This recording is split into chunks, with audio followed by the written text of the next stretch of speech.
from the historic campus of Hillsdale College in Hillsdale, Michigan, where the good, the true, and the beautiful are taught, nurtured, and honored. This is the Radio Free Hillsdale Hour, bringing the activity and education of the college to listeners across the country. The American people are just fed up. And that's why there's such a populist feeling in this country right now, is American people know they're being had, and they're sick and tired of it. This is your host, Scot Bertram. Welcome to the Radio Free Hillsdale Hour, part of the Hillsdale College Podcast Network. That was Tyler O'Neill, author of the book, The Woketopus, The Dark Money Cabal Manipulating the Federal Government. We'll talk with Tyler in depth about that book a little bit later on in today's program. First, we're joined by Dr. Wilfred McClay. He is Victor Davis Hanson Chair in Classical History and Western Civilization at Hillsdale College. Dr. McClay, thanks for joining us. Hi, Scott. It's great to be here. Talking today about a wonderful essay published over at the New Criterion, newcriterion.com. You can search for it. The Singularity of Speech. I really enjoyed this piece and recommend others to seek it out. This idea about free speech and free expression and the blurring of that line, and we'll get to that point. The concept of free speech, is it always destined to be controversial? Oh, I think so, because there's a tendency we all have to want to arrive at a consensus and be agreeable and not have uncomfortable conversations, because in an uncomfortable conversation, we're likely to have our views, even our most fundamental values, being challenged. And I don't care who you are, nobody likes that. Even partisans of free speech don't like it when they're challenged in a way that is really disturbing. So, yeah, I think it's one of those things, like always acknowledging that there's another side to an issue, that there are two parties to every divorce, to every argument, that it just doesn't come easily. So we want someone to be right and someone to be wrong. We want a black hat and we want a white hat. So free speech is, if only as a formalism, an acknowledgement that all hats are created equal. You say in there that there is a special dignity inherent in speech. So what do you mean by that? Yeah. And speech, by speech we mean speech, right. What I'm doing right now. If I start screaming, then maybe I'm expressing myself, but I'm not speaking.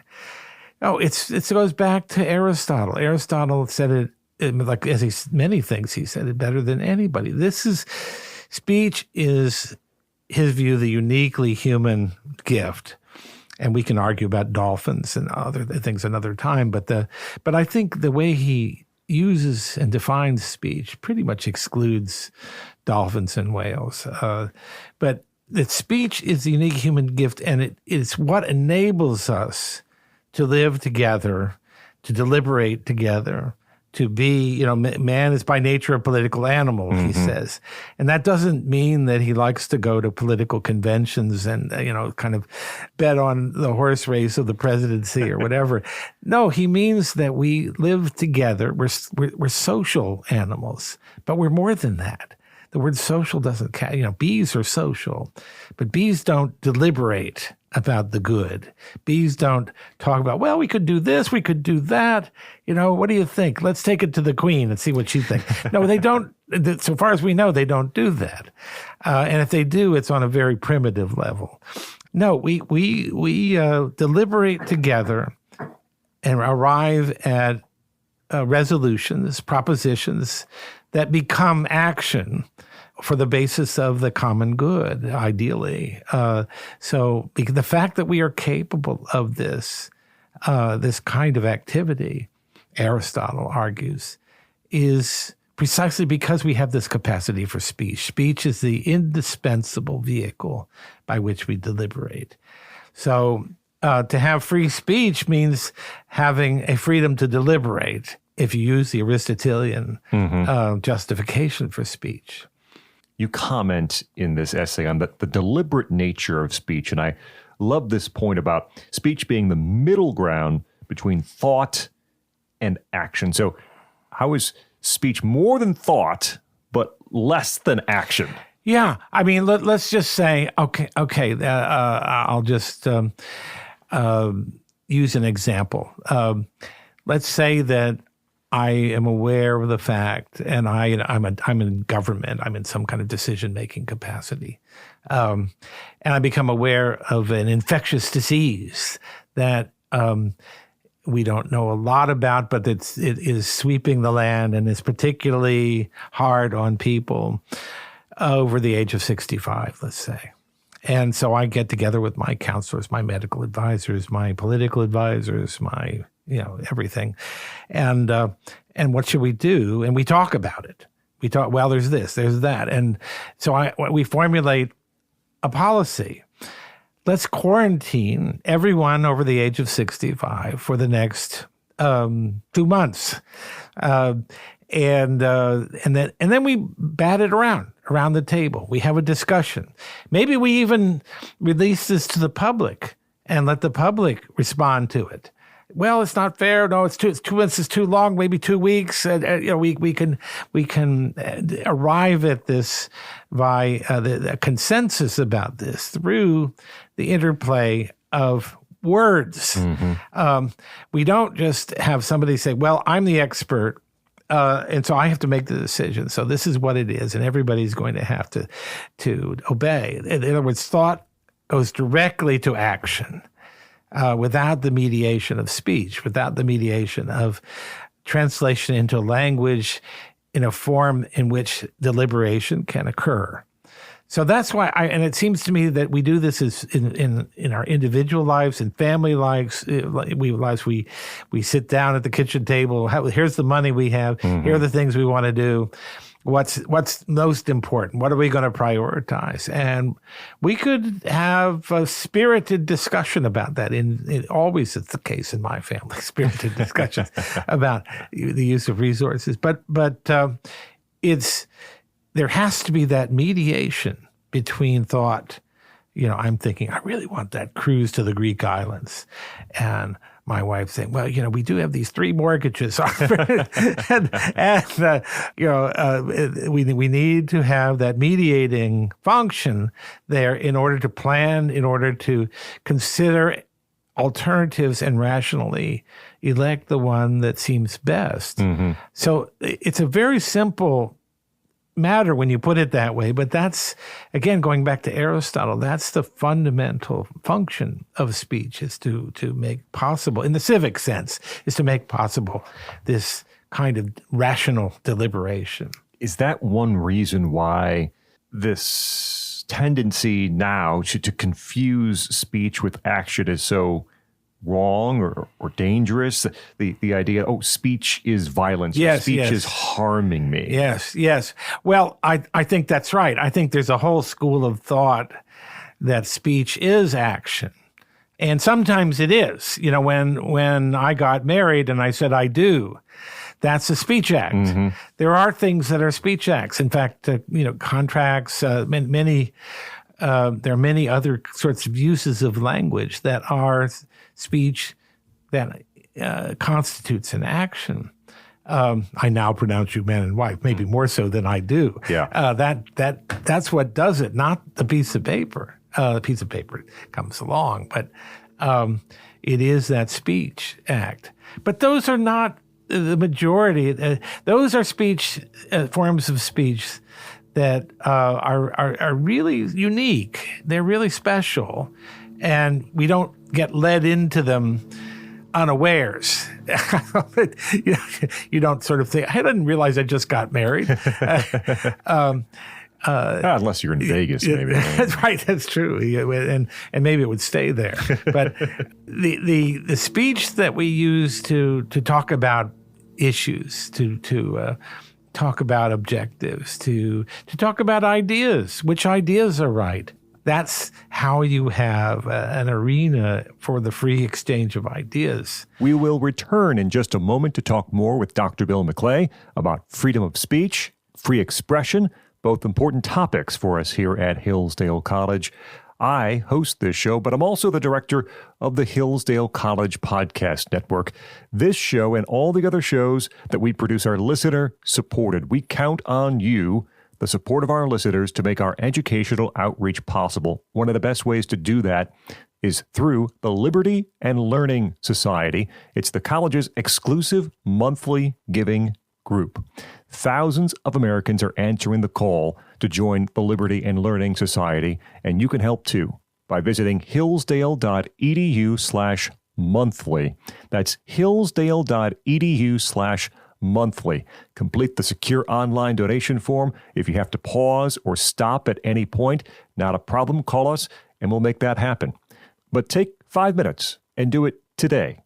hillsdale.edu/monthly. hillsdale.edu/monthly to join the Liberty and Learning Society and help support us at the Hillsdale College Podcast Network. We continue our conversation with Dr. Bill McClay. Dr. McClay, with this essay, who are you trying to reach? What's your target audience when you're writing this? One of the points I want to make about the article, The Singularity of Speech, is that I specifically targeted it towards academic life because I'm very concerned about the suppression of speech, of free speech. And again, I'm talking about speech, not expression. We should talk about that distinction. That's next, yes. I'm very concerned about that happening in the universities because the universities are special institutions that are set aside precisely for this kind of activity. And if they can't be free, they really are just propaganda mills. And I don't care what end of the spectrum you're on. That's not good. Mm-hmm. That's not good for a free society to have its highest educational institutions be nothing but propaganda mills. Talking with Dr. Bill McClay about his essay at the new Criterion, The Singularity of Speech. Yes, let's make that delineation here. What is speech and how does what we've talked about so far compare to expression?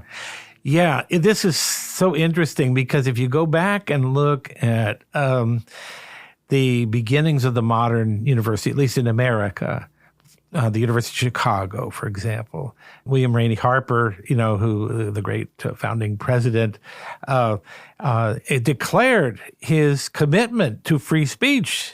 And people, we have this thing called the Chicago Principles that a very fine former president, Robert Zimmer, now deceased, propounded. But they're the Chicago Principles of free expression, not of free speech. So I started thinking about what's the difference? Why expression rather than speech? Why would either change? And near as I can tell, it has something to do with the way in which, around the turn of from the 19th into the 20th century, you have a whole series of cases, James Joyce's Ulysses, Lady Chatterley's Lover, D.H. Lawrence's novel, but both of which have a lot of explicit sexuality, and they were banned in Boston, so to speak. I think actually literally in the case of Lady Chatterley's Lover, but they were protected because they were examples of free expression. That the expressive rights of the artist should not be impinged upon by laws relating to the content of speech, that should be absolutely free, including hate speech. Hate speech should be, as long as it's not a clear and present danger, as long as I'm not walking into a room filled with people of a particular minority group and start screaming the most horrible epithets at them, and you're nothing but blah blah blah. And that's still expression, I think, rather than speech, actually. Mm-hmm. But it is that I think you can have laws against that kind of thing because it's a clear and present danger. It's a situation designed to produce a riot, but. Short of that, the mantra has become that expression should be free, and if it's not free for things that are unpleasant, then it's not really free. Well, that's, I think, a different argument than the one I want to concentrate on the academy, because to me, that's where I make my living. That's where I live my life. That's where I think we need to have this protected zone where people can say all kinds of things, crazy things, crazy ideas. Like, the notion that the ownership of the means of production is the key to the operation of a society. Let people argue that. Let them produce reams of argumentation on that proposition. Don't have politicians coming in and saying, you can't argue for those things. I think that's what the academy ought to be, is a protected place where those kinds of discussions can occur. As C. Van Woodward, who was a great historian at Yale, said, it's the university is the place where you can think the unthinkable and say the unsayable, and so on. But thinking the unthinkable, I think, is the crucial part of that. We can contemplate ideas that are outside the range of the mores and norms of the surrounding society. And it's because the academy serves a higher purpose that exemption is justified. If they cease to serve the higher purpose, then I think they don't deserve the exemption either. So I think that we have to be very clear about what that higher purpose is, and that higher purpose is the pursuit of truth. If we are not about the pursuit of truth, if we're just a kind of playpen of expressive individualism where people can scream the loudest, who they are the ones who get the prize, and then we're really not doing what we should be doing. I have a little story in my article that I'll mention here that I was a student at St. John's College in Annapolis, and I don't have that information in the article, but and they have a tradition of a Friday night lecture where the whole college turns out, the whole community, and then those who are especially interested in the subject come to a separate room, they call the conversation room, after the talk. And there was a speaker who was dealing in very fine distinctions and getting a lot of pushback from the audience, and so it was very combative. And at one point, a young woman, she was a freshman, sitting right behind me, just stood up and let out a blood-curdling scream, long, sustained scream, and then walked out of the room. And a guy sitting next to me, a senior, said, "Well, freedom of expression." And that story is stuck in my mind all these years because it was a perfect example. She did express herself. We sort of knew what she was expressing.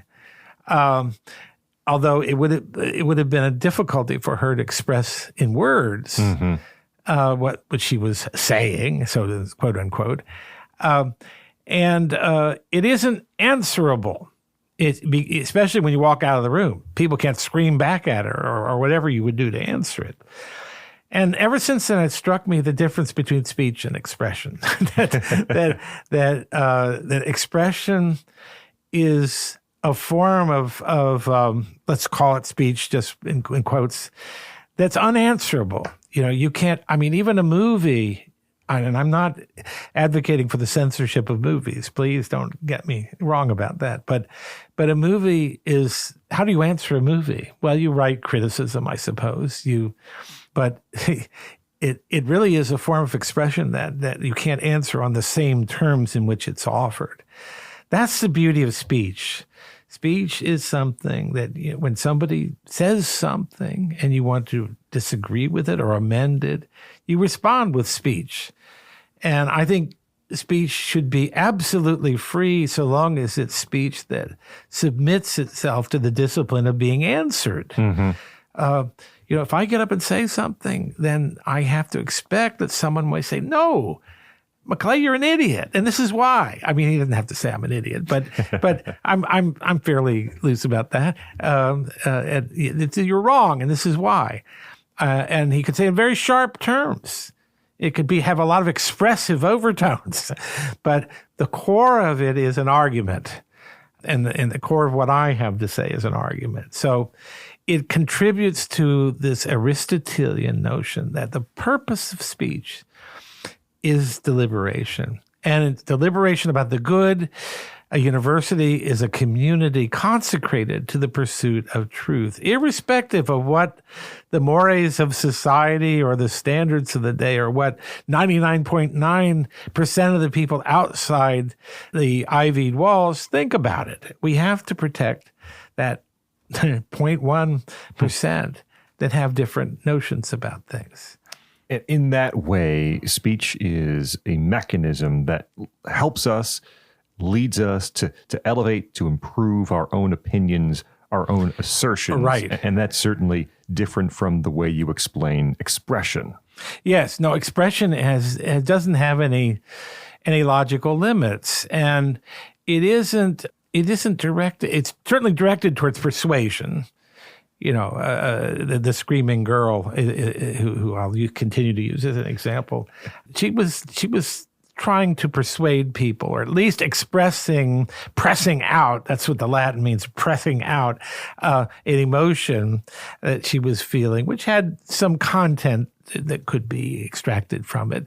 But I think one of the things that's happened is that we think the purpose of expression is for the benefit of the individual, first and foremost. That the individual, we all have to let off steam. We have the right to let off steam. It's the sort of Hyde Park image that, you get up at the rostrum and you speak your mind fully and robustly without being interrupted, without being corrected, without having the coppers come and take you down. That's one way of thinking about it. But suppose nobody's listening. That's in a way the case with expression is that it doesn't matter so much whether somebody's listening. What's real is the authenticity of your emotion, of your feelings, my truth. And so you're getting my truth out there, and the world can be damned for finding fault with it. I don't have to listen to you. I don't have to. You think of all the ways that our speech is now festooned with expressions that my grandmother would blanch at even hearing once, that many of them beginning with the word F, this is a way of saying, I don't need to trouble myself to argue with you. I dismiss you. I dismiss you utterly. And there's no way that that's a good thing. There's no way that that's a good thing for a republic, for a society that is devoted to deliberation. And there's certainly no way that it's good for the academy. And again, that's for people who read my article, it's really focused on the academy. I think there's a different set of arguments that you bring to bear if you're talking about the public realm and what limitations, if any, we should have on speech. I'm not really much in favor of limits, particularly as we've seen them play out in recent years on speech in public. But I'm especially keen to say we've got to be clear in the academy about what we're doing, because the very soul of the academy is at stake here. Dr. Bill McClay, this piece is at the New Criterion, newcriterion.com. Look for The Singularity of Speech. Dr. Bill McClay, Victor Davis Hanson, sharing classical history and Western civilization here at Hillsdale College. Thanks so much for joining us here on the Radio Free Hillsdale Hour. Thank you for letting me express myself. Up next, Tyler O'Neill, the author of the new book, The Woketopus, The Dark Money Cabal Manipulating the Federal Government. I'm Scot Bertram. This is the Radio Free Hillsdale Hour.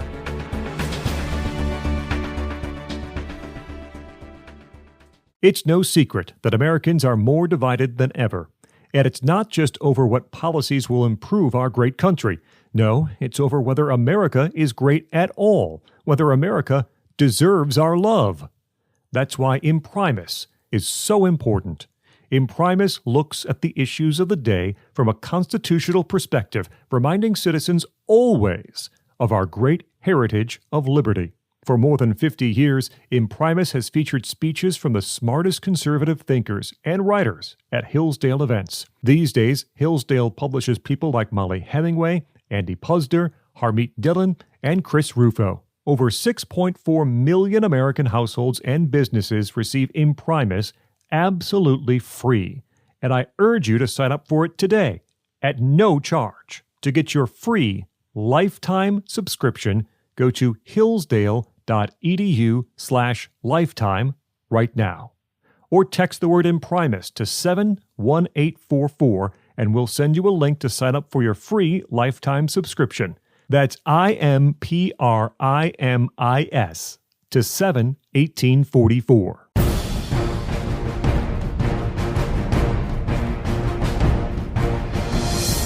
Welcome back to the Radio Free Hillsdale Hour. I'm Scot Bertram. Check out the Hillsdale College Podcast Network at podcast.hillsdale.edu. All of Hillsdale's audio can be found there, also wherever you find your podcasts. We're joined by Tyler O'Neill. He is managing editor at the Daily Signal. You can find that at dailysignal.com. Also the author of the new book, The Woketopus, The Dark Money Cabal Manipulating the Federal Government. Tyler, thanks so much for joining us. Hey, my pleasure. Thanks for having me, Scott. Appreciate the time. Tyler is a Hillsdale College graduate, now making good in the world. The Woketopus begins, Tyler, with a claim that our government is a lie. What do you mean by that? Explain that for our listeners. Yes. So what I mean by that is to say that, the fancy Constitution you read about in school, and every good Hillsdale student reads about in school, with its nifty checks and balances, allowing the rule for the majority while protecting minority rights, that's not really how it works in Washington anymore. Instead, we have this vast administrative state that makes far more regulations than Congress passes laws every year. And this administrative state is often infiltrated and brainwashed by woke activist groups that work closely with it. So you have a revolving door. You have many of these activist climate groups that feed their staffers into the agencies that are supposed to oversee our public lands, or the EPA, for instance. And then, of course, after they serve some time in the federal government, they go back to the woke activist groups to take a leadership role there. And often you end up with this collusion where a woke activist group says, oh, EPA, you're not enforcing the Endangered Species Act well enough against oil and gas. We found this area that you need to crack down on oil and gas more, and you need to do it. So they file a lawsuit. And the EPA, which wanted the excuse to crack down on oil and gas more anyway, says, oh, sure, you're right. So they issue a new rule with the crackdown that the woke group wants. Sometimes they also offer them a hefty settlement to say, like, we were violating the law. Here's money to make good to pay your lawyers. And the American people are left out in the cold. So, Tyler, the dark money that you discuss in the dark money cabal, and we talked previously with Scott Walter about Arabella on this show, and George Soros is a name that virtually everyone knows about, if not perhaps knows why they know about George Soros. How does that all come together? What do we mean by when we say dark money, and how is it involved in how our government runs? Yes. So I really appreciated Scott Walter's book.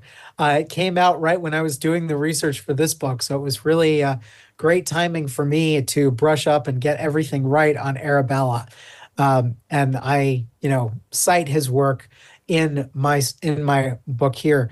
Dark money it sounds like a nefarious term, but it isn't actually bad. What it means is there are nonprofits that can pursue their goals in American society by educating people, by pushing their claims, by saying, like, look, this is how it really is. And Americans should have the right to donate to these groups without revealing their identities. And that's a very important right. It was upheld by the Supreme Court only recently with when Americans for Prosperity actually faced a threat to their offices and to their donors when good old Kamala Harris over in California demanded they disclose their donors. They appealed that up to the Supreme Court and won, because Americans have a fundamental right to give to organizations they believe in without revealing their identities publicly.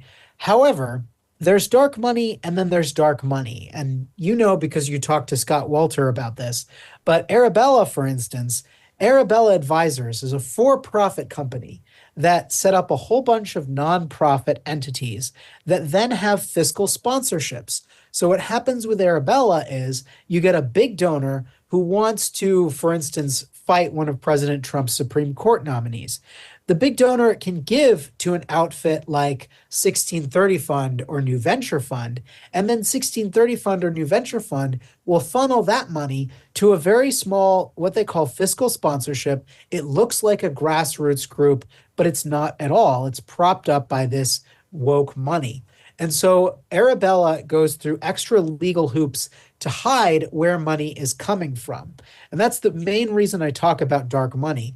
It's also because, as you mentioned, George Soros, Biden just gave George Soros the Presidential Medal of Freedom, the highest civilian honor.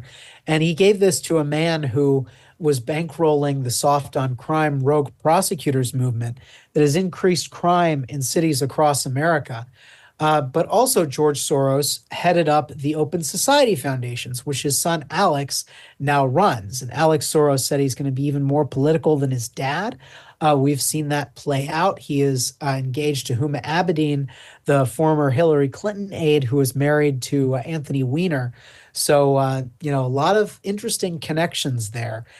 Alex Soros has recently said that he has more influence now than he would if he ever were to get elected in a lawmaking role. And I think that really is true, and my book explains why. Tyler O'Neill with us, his new book, The Woketopus, The Dark Money Cabal Manipulating the Federal Government. You talk about the green revolving door in The Woketopus. Tell us about how this distinction perhaps between activists and government is blurred in the green movement. So the green revolving door is really well illustrated by this activist called Tracy Stone Manning. She's notorious for writing a letter on behalf of tree spiking eco-terrorists many decades ago. And she grew up to become a leader at one of the woke activist groups that has infiltrated the federal government, that has great ties with the Department of the Interior, this group called the National Wildlife Federation. She had worked at the National Wildlife Federation. Then she got tapped to go head the Bureau of Land Management. And then right before Trump came into office, it was announced that she would be taking over as president of the Wilderness Society, which is yet another one of these woke climate activist groups that pushes, they push diversity, equity, and inclusion, and then they also push climate alarmism. And so climate alarmism, the idea that the world is going to end because we're burning fossil fuels, it really relies on this false conception that any human involvement with the environment is bad, and especially the burning of fossil fuels is. But we've seen this green revolving door all the time. Like many of the activists in the Biden administration went from one green activist group to the federal government back to a green activist group. So essentially it's seen as a qualification for this government job that you be an activist in crushing the oil and gas industry and pushing, electric cars, wind and solar. And of course, during the Biden administration, they had the so-called Inflation Reduction Act, which, before it passed, Biden was saying, oh, this is going to solve inflation. And as soon as it passes, he says, this is the once in a generation investment in green energy. And suddenly we realize, oh, yeah, the American people were hoodwinked. And the guy he put in charge of directing the billions of dollars in the Inflation Reduction Act is none other than John Podesta, who is Hillary Clinton's former campaign chairman and also the founder of the Center for American Progress, which has been staffing throughout the federal government, pushing every sort of woke agenda. And John Podesta has a lot of ties also to the big donors that I talk about. So it is extremely likely to me that when John Podesta got this role, he, and I followed his White House meetings. He's meeting with people whose job it is to siphon this money to green groups. And so there's this vast infrastructure of climate organizations that are siphoning money from the federal government and keeping these less reliable forms of energy in business while they're cracking down on the actual energy that runs our society. Tyler O'Neill with us. The Woketopus is his recent book. President Trump, back when he was candidate Trump, said our law enforcement, CIA, FBI, it's all politicized. And then Joe Biden, in offering a pardon for his son, said it's all politicized. And Bob Menendez, this past week as we talk, says it's all politicized. Is everybody right here? Is the FBI and CIA politicized beyond repair? They have been politicized. I hope it's not beyond repair. I mean, right now we have the confirmation hearing of Kash Patel for the FBI and also of Tulsi Gabbard for Director of National Intelligence. And their roles are largely going to be bringing sanity and undoing the weaponization of federal law enforcement. But what my book shows is that, yes, it was very weaponized. I mean, I tend to see it from the lens of President Trump. It's interesting when Biden talks about the prosecutions of Hunter Biden. He claims that it was weaponized against Hunter Biden. If you look at it, it was actually weaponized in favor of Hunter Biden, trying to get him off, they had this plea deal that essentially would have allowed Hunter to escape everything. And then, of course, ultimately he got a pardon anyway. But yes, the Department of Justice. So where I focus on in the book is the influence of the Southern Poverty Law Center. And I think I've been on this show with you before talking about my previous book, yes, which is Making Hate Pay, the Corruption of the Southern Poverty Law Center. But one of the reasons I wrote The Woketopus was because I saw how much impact the SPLC had in the Biden administration. And that just shocked me. I mean, you had federal law enforcement agencies going to the SPLC for advice at the same time as the SPLC was adding Moms for Liberty to the hate map with chapters of the Ku Klux Klan. So this is next level horrifying weaponization of the federal government stuff. But the chapter also talks about all the charges brought against pro-life protesters, and thank God for Trump pardoning them. That undid a lot of the damage that I write about in the book. And the chapter also talks about targeting parents and comparing them to domestic terrorists, and the infamous NSBA letter that really, hypercharged, thankfully, the parental rights movement. And now the parental rights movement has this fantastic vindication in an order that Trump just signed, ridding education of DEI. And it's just a really awesome moment. But Trump is working overtime to undo the weaponization of government. I really hope he succeeds. I want to come back to President Trump here in a moment, but one final sort of themed question or issue question is on the topic of our border policy, which the Woketopus discusses. How did or does the Woketopus influence our policy along the border? Yes. So before Biden entered office, during his transition team worked with a few of these activist groups, particularly the American Civil Liberties Union, but also there's a group called America's Voice. And then you can see a lot of influence from the Center for American Progress. The ACLU and the Center for American Progress both have big documents that they're publishing about this time, urging the incoming Biden administration, in the words of the Center for American Progress, to treat immigration as an asset to be managed rather than a crime to be enforced against. And I think if you want to summarize the open border policies that Biden implemented from day one, you probably couldn't get much better than saying that he was trying to view immigration as an asset to be managed, not a crime to be enforced against. And so you had, staffers with the ACLU, America's Voice, and Center for American Progress in the transition team leading up to the Department of Homeland Security, and then in the Department of Homeland Security. And one of the other interesting factors in this is that while the open border is open, Biden is also increasing a lot of money to these non-governmental organizations that are housing and transporting illegal aliens across the country. This is what I call the immigration industrial complex, where you have these big NGOs that, and I looked through the numbers, they make most of their money in federal government grants, with the exception of Catholic Charities, which still made more in federal grants than it did in private donations. They're the only one that didn't have like most of their money through the government grants. But almost every one of these groups would barely exist if it weren't for these federal contracts. And they are sending these illegal aliens across the country, making the border crisis a national crisis. And there's an interesting tie here between Alejandro Mayorkas and one of these groups. He actually serves on the board of HIAS, which was formerly called the Hebrew Immigrant Aid Society. Tyler O'Neill with us. The Woketopus is his book, The Dark Money Cabal, Manipulating the Federal Government. I did have one more issue question. The influence of this dark money cabal on elections and the dark money takeover of elections that you discuss.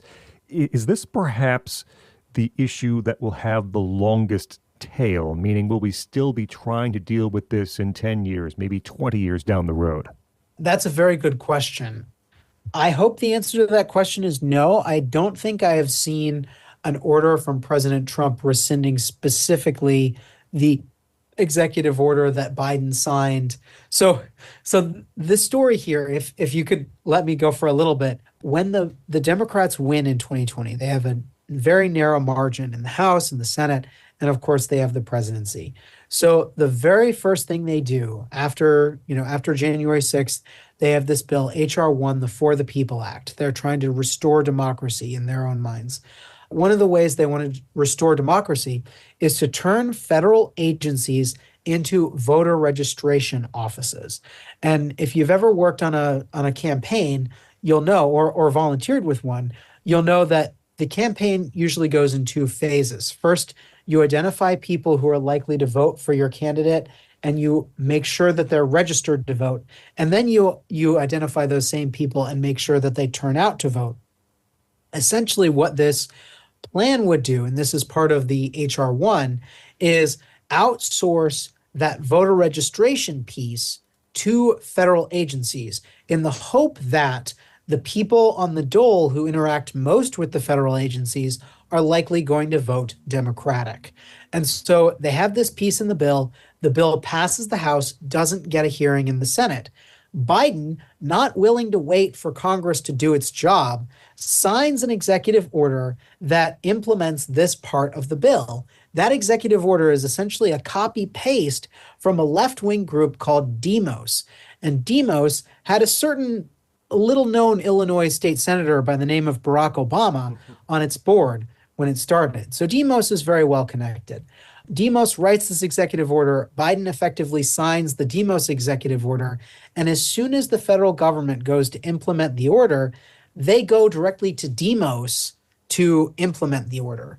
And one of the really eye-opening things also happens at this time in my book is they have a listening session with the White House, the DOJ, a few other agencies in the federal government, and a whole list of left-leaning nonprofits that all buy into this voter suppression narrative. And they're all coming together to advise on implementing this order. And among that list is naturally Demos, but it's also the Southern Poverty Law Center. Mm-hmm. It's also Open Society Policy Center. It's almost like if the Biden White House wanted to prove the premise of my book correct, it would have this meeting. So, it's when I looked at that list of the groups that was in this meeting, it just hit me. It was like, all right, well, yeah, this is clear evidence that these organizations are all working together and all trying to advise the federal government. And they're not giving up now that Trump is in office, by the way. Yes. On the subject of President Trump, how did he do it? What allowed Donald Trump to overcome George Soros, dark money, the Woketopus, in order to win this second term? Yeah, I think the woke movement is itself to some degree self-defeating. I think the elites have overplayed their hands, and I think the American people are fed up. Now, of course, the American people have to remain fed up. They have to continue to be vigilant. But the story of the 2024 election is the story of the cabal ultimately failing. And this has been building for years. During COVID, they blatantly lied to us, the medical establishment. They first said, oh, masks don't work. You don't need masks. And then they said, oh, masks do work. And then when they were asked about it, they said, oh, yeah, well, we lied to the American people. But it was a noble lie because we only did it to make sure that doctors could still have access to these masks. And it's like, okay, but if you are lying to the American people in the systematic ways that you did during COVID, what else are you lying about? Another really eye-opening thing for me was the way that the transgender movement conquered the medical establishment. This was like big pharma stands to benefit tremendously from it, but you are putting children on a path that leads them to sterilization, that has all these unproven, all the so-called benefits are unproven. All the harms are proven concrete and real. So you have a lot of these detransitioners, people who are told when they were 16, oh yeah, your gender confusion means you're not really a girl, you're a boy. Let's cut off your body parts. Like, let's put you on drugs that are going to impact you for the rest of your life. And then these people wake up and say, no, well, that was wrong. I've been concretely harmed for the rest of my life here. I want my life back, and they can't get it back. This is how horrible our elites have abused their power. And in institution after institution after institution, I mean, you see this woke ideology taking over the academy, taking over, the federal government, the subject of my book, but it's forced on the American people, and the American people are just fed up. And that's why there's such a populist feeling in this country right now, is American people know they're being had, and they're sick and tired of it, and they need to be reminded that they've been had, because the legacy media and the elites are going to continue to try to push their narrative and lie about Trump. And at some point, the American people have to be reminded, yes, Trump is there for a good reason. He has a lot of work to do. Thankfully, he's been working hard these first 2 weeks, but it's a long road. One final question for Tyler O'Neill's book, The Woketopus. If woke is petering out, if it's a self-defeating prophecy, as you allude to, what do you think comes behind it? What's the next movement or effort that the left coalesces around? Yeah, that's an excellent question. Right now, so that's what I'm following very closely.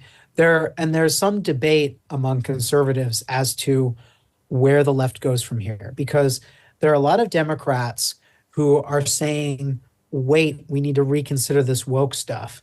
But at the same time, all the woke activist groups, all the infrastructure, everything is still there. It's running just as strong as it was before. It just doesn't have as much influence in the federal government. So, right now, woke is on the back foot, but I don't expect it to disappear anytime soon. I think the ideology is self-defeating, but I think the forces behind it are not going to give up. And hopefully, we've seen some elites moving in Trump's direction, some people, kind of sensing where the wind is blowing. I was really happy to see Mark Zuckerberg opening up Facebook, getting rid of these so-called independent fact checkers, and moving to a community notes model. Hopefully, free speech will actually be back on that platform. I don't necessarily trust Mark Zuckerberg, but that is a positive development. But yeah, I think the Woketopus is here to stay, and I don't see them giving up. So unless there's something else that happens, I think we need another moment like Trump's election. And Trump's election has changed the game in so many ways. But the nonprofit complex needs to learn. They need to be taught a lesson, and I don't know how they get taught a lesson. because, I don't want government to go after nonprofits.